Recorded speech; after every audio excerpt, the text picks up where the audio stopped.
In a population of around 300,000, Thai Americans make up 0.1% of the entire country. However, they've somehow managed to open up around 5,000 restaurants. And if you're doing the math at home, that's one restaurant for every 60 Thai people.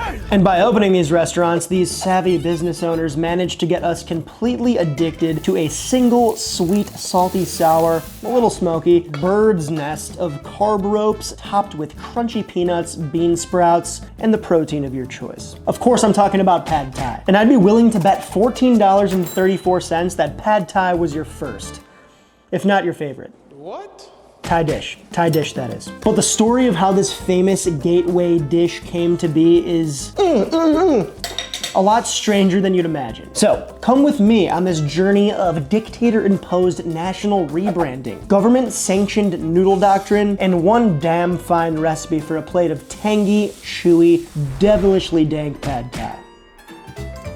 Have you ever wondered why there are so many Thai restaurants in the United States? Think about it. I bet you can name one within walking distance right by your house, and there's probably one right across the street from the one you're thinking about, which statistically is absolutely insane, considering there are roughly 300,000 Thai Americans in the entire country. So, what happened? Did 300,000 people independently catch the same dream of opening up a restaurant in the United States?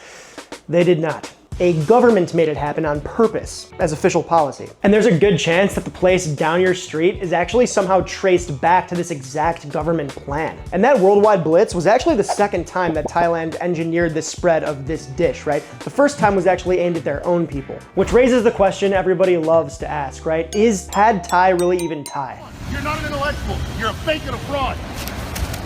If you think about it, the wok is Chinese, the stir-fry cooking technique is Chinese, the noodles are Chinese, and the name literally translates to Thai-style stir-fry. Think about it, you don't just fly to Mexico and order the Mexican-style tacos, right? But Pad Thai didn't aimlessly drift across the border and pick up a new passport by accident. No, much more deliberate than that. It was made Thai deliberately by the government. And the guy who kicked it off was a military dictator. His name was Plek Phi Boon Song Kram. I don't speak Thai, right? I don't. People call him P Boon, right? Which is actually a sick name. So we're gonna go with that. P Boon. Say it with me now. P Boon. Bodegas.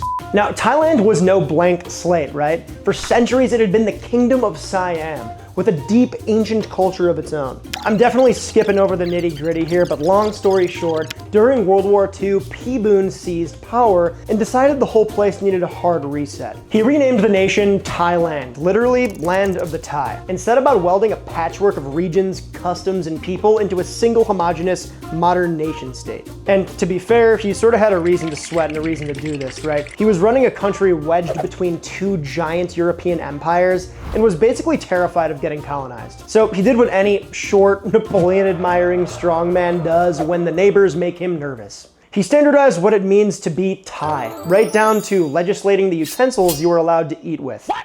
Among other things, Phi Boon would roll out a whole new Western-style dress code, a new national anthem, but let's be real here, nothing welds people together like a dish they can call their own.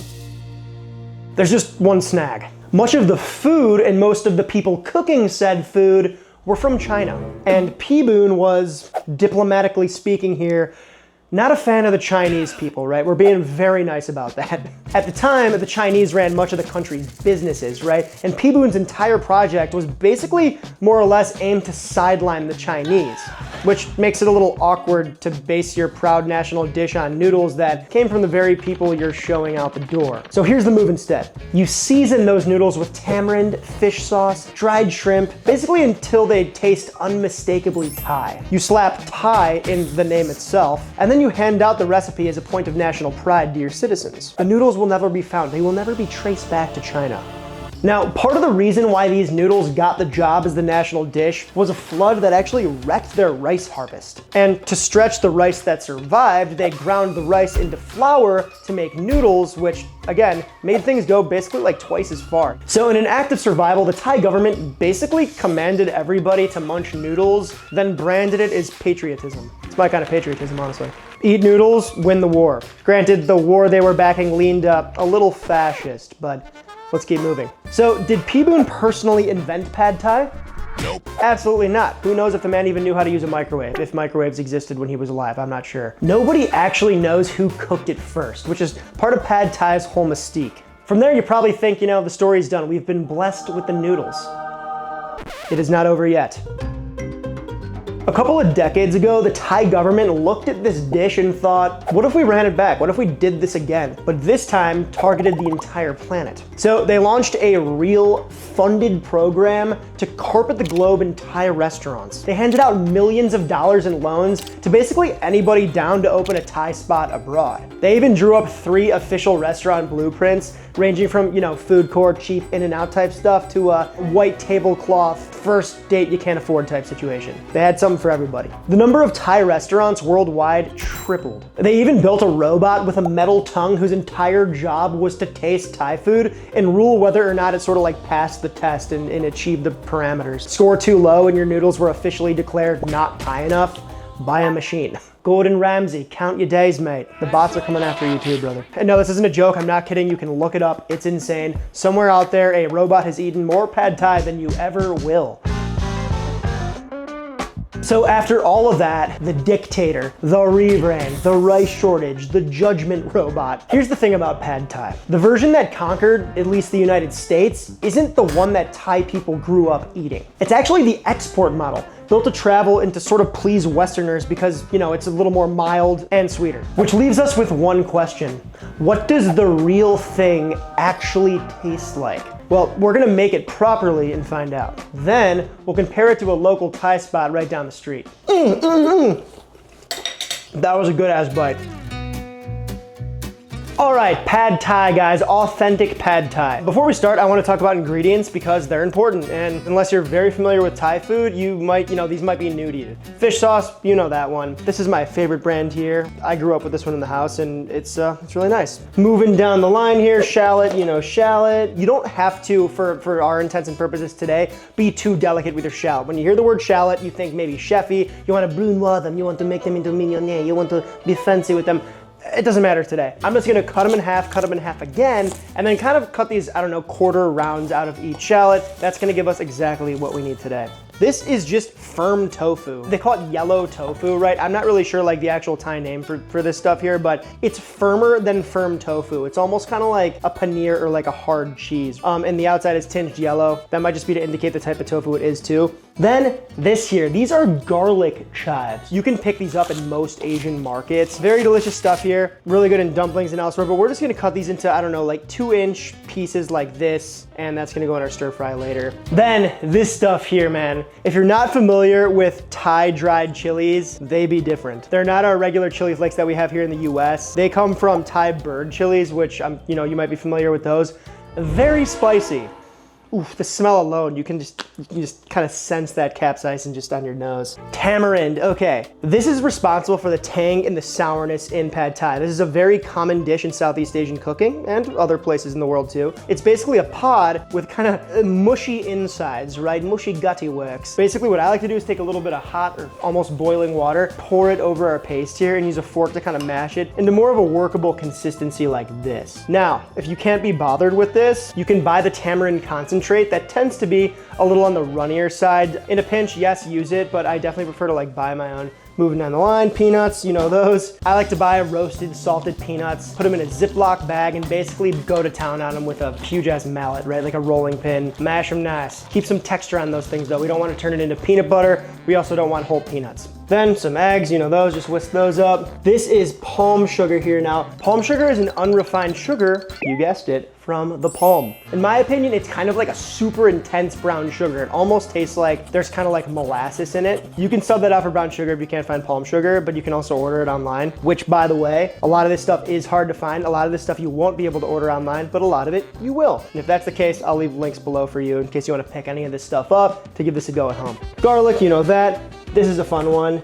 Dried scrimpies here. These are cool, man. You know, you go to the Asian market, you can see a lot of different kinds of dried shrimp. I want something a little beefier today. They're almost like these little gems. They're beautiful, and we're gonna use that to flavor in oil later. Limes, you know those. And then this is preserved sweet radish here. I gotta keep it real.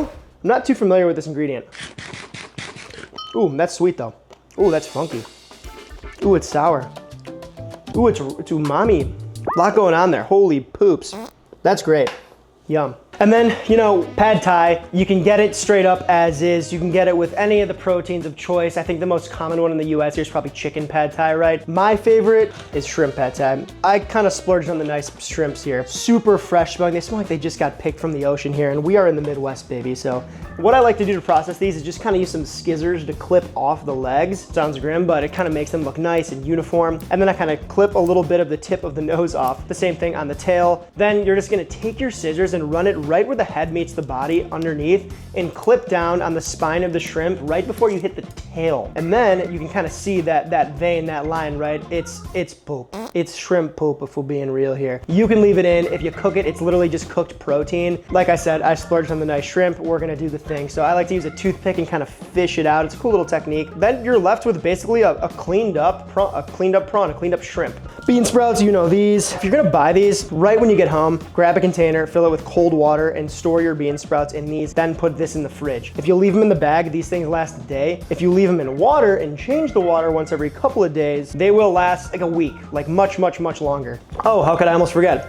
The noodles. These are rice noodles, flat rice noodles. These are the classic noodle shape that you're gonna see with pad thai here. I just soak these in cold water. You're gonna wanna do this for about 30 minutes before you actually use them and throw them in your stir fry. It's just gonna kind of like pre-hydrate them so they cook faster and more evenly and uniform. Okay, that was a lot. What do you say we cook?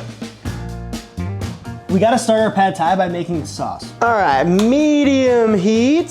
Saucepan, saucier. We're gonna go in with our palm sugar. Now, we're gonna melt this down slightly until it starts to become sort of like a melted sugar, like a caramel basically. Now we're gonna add in our tamarind paste. And the reason I'm adding this first is because if we were to add a liquid like, you know, lime juice, fish sauce, or water, it would kind of sputter at you and spit and kind of go all over the place. Nobody wants a sugar burn. Now I'm gonna go in with some garlic, lime juice, and le fish sauce. Plenty of fish sauce. And we're just gonna let that bloop away for a minute or two. We don't really need to cook this all that much. Just kind of cook the rawness out of the garlic. I'm gonna add just a dash of water here, because as it cools, it's gonna thicken. And it's looking pretty good. Oh yeah, this is great. I'm liking this texture a lot here. Perfect. It should be savory from the garlic and the fish sauce, kind of funky from the fish sauce, sweet from the sugar, and you should feel it kind of back here when you taste it, right?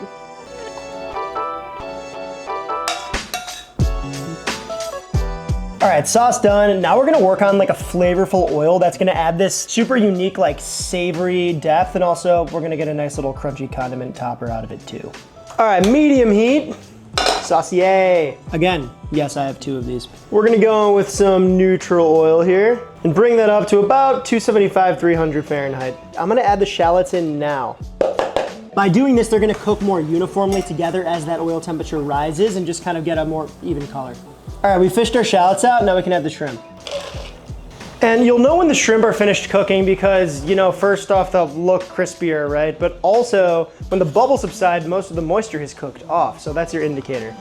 All right, so the bubbling has really slowed down. The shrimp are looking beautifully sort of crispy and fried. And so now we effectively have a super bolstered shrimp shallot oil, right? Very strong stuff, very flavorful. Okay, so we have all of our flavor powerhouses here. We have our thick, amazing, complex pad thai sauce. Then we have our flavorful oil. This is going to go very far. Flavor tends to cling to fat. This neutral oil is just like basically like a vacuum cleaner for all that flavor. So we got some shrimp and shallot oil, super savory. And then of course, we're not gonna waste these because these are the perfect thing to either mix and or top our noodles with. All right, we're gonna go high heat, wok.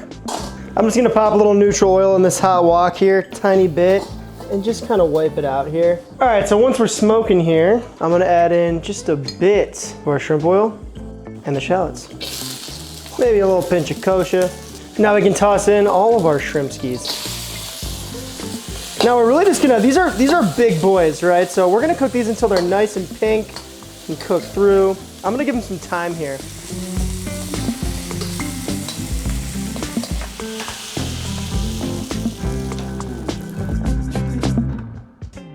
All right, we're finally ready to stir fry. High heat, clean wok, I wiped it out. All right, we're smoking a little bit. I'm gonna go in with a bit of the shrimp shallot oil and shallot, of course. Tiny pinch of kosher, This happens super fast. So everything is in order here. I kind of have my ingredients all lined up like this. I got my notes. We're ready to go. Looking kind of brown on the edges. That means we can add in our tofu. All right, we're gonna pop some of that sweet preserved radish in there. That's gonna add some really nice, interesting, can't quite ping what it is flavor. Woo, now we're cooking, baby. All right, once again, around the rim, Earl. And then the same thing around the rim, egg. Now it's gonna happen really, really fast now. Look at that. So sick. It's like a crepe. Kind of mix that around. All right, cool, beautiful, grand. We're popping, we're cooking. Now we can finally add our noodles. We are going to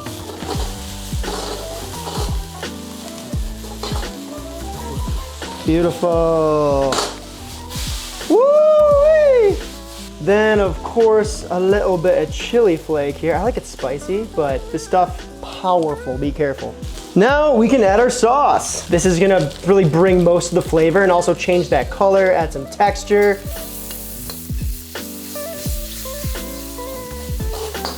Beautiful, dude. Let's go. This looks great. We're on the home stretch, so we're gonna finish things off with some garlic chive and bean sprouts. I love the bean sprouts because they kind of add this like very necessary kind of like watery crunch within those like really kind of chewy, sticky noodles that can be very heavy. So little pinch of the fried shallot, little pinch of the shrimp. Oh yeah, oh yeah, oh yeah. Kind of let the vegetables cook slightly, right? Just for a little bit, won't take long. Oh, look at that char right there. Look at that, beautiful.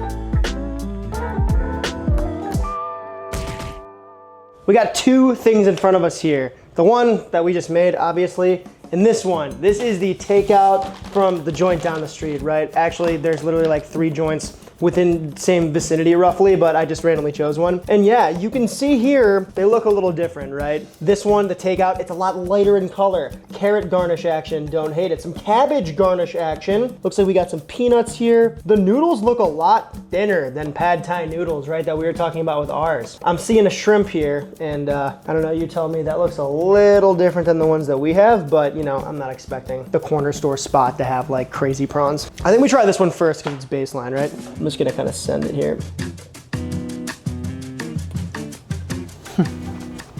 Ooh, that is, yeah. Oh, pleasant spice on that. The shrimp are nice. I think they steam the shrimp over the jasmine rice because it tastes like jasmine rice and there's no jasmine rice in here. You can tell there's not a lot going on here, right? Nothing wrong with it, no bashing. It's just, well, we haven't tried it yet, but it doesn't look nearly as exciting as this. So it kind of looks like deconstructed and you know, it kind of is. It's definitely not the pad thai like you and I were probably used to eating growing up. But this is kind of how it's done over there, right? We have our pile of noodles, right, laced with that thick tamarind sauce, the tofu, the crispies on top, little garnish. This is a classic thing to do with the whole like, you know, little garlic chive things. But on the side here, let's talk about accoutrement. One of the reasons why this way of eating pad thai is so dope is because you can choose your own adventure. We got peanuts if you want some extra peanut action, which I totally didn't even put peanuts on top of this. Oh my lantern. How crazy is that? We can easily fix that though. Schwing, done, fixed. Awesome. Then we have more peanuts on the side. You know, you can add more if you want. You have more chili flake on the side for more heat. A side of more bean sprouts. Like I said, these noodles can kind of clump together, you know, as you can see here. So these actually serve a purpose. They add sort of a watery crunch and break up the dish itself. And then, you know, we're used to having these tiny little shrimp kind of woven in to our takeout that you have to like pluck through and pick through. But I figured, why don't I just put them on the side here and you can just take a nice big chunk of your shrimpy whenever you want. So, all right. So first I'm just gonna try them straight up. I'm gonna actually push off some of the crispies here. Beautiful.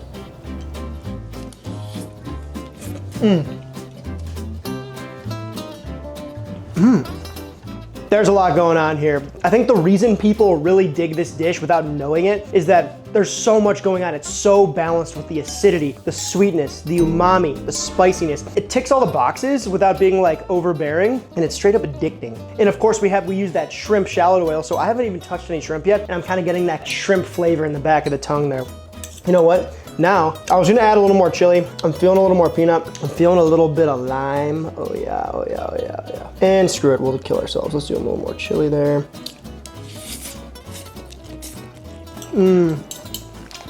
That was a good ass bite. Look at how beautiful these, oh my God, this thing's massive, bro. Pinch the tip, ow. Dude, did that thing just literally just cut me?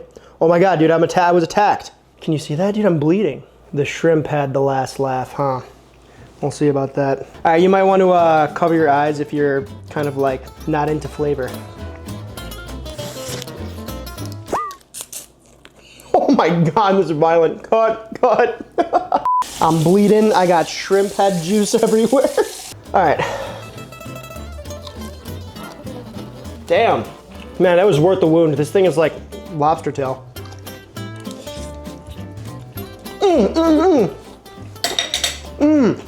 Dude, I really want you to make this one. This is special, for real. Not only is it visually stunning, but man, this thing will take you on a flavor journey. It's crazy to think that a humble noodle dish could literally save a country from starvation and become its national dish, honestly. It's a worldwide thing. Everybody loves pad thai. Let me know in the comments below what your favorite spot is to get pad thai and which city you live in. If you like the video, give it a like, sub to the channel if you're new to the channel. If you're not new to the channel, welcome back. I hope you guys dig this new format of video that I'm doing. Working really hard to kind of like make it fun and enjoyable and flip to the next chapter with the channel. So I appreciate you for being here, especially if you're watching until the end here, for real. It means a lot. The best way to support the channel, besides watching every week, which is honestly the best thing you can do, the other best way to support the channel is over on adamwitt.store. I make a bunch of shirts. I think, you know, it's a cool way for you guys to be able to like support the channel and also have something to show for it. I'm gonna come out with a couple new designs too soon, so keep your head on a swivel there. If not, come say what's good on Discord. We're always hanging out in there. People are talking and chatting. I come in there and try to answer questions as much as I can, so come introduce yourself. Comment below what interesting food story you'd like me to explore, and maybe we'll make a video on it. Alexa, how do you say goodbye in Thai? Working on it. I can't speak Thai yet, but I'm learning. What? Can you look it up, lady? Jeez. ลาก่อน Lag on. Lagging. Lagging. Lagging the dragon.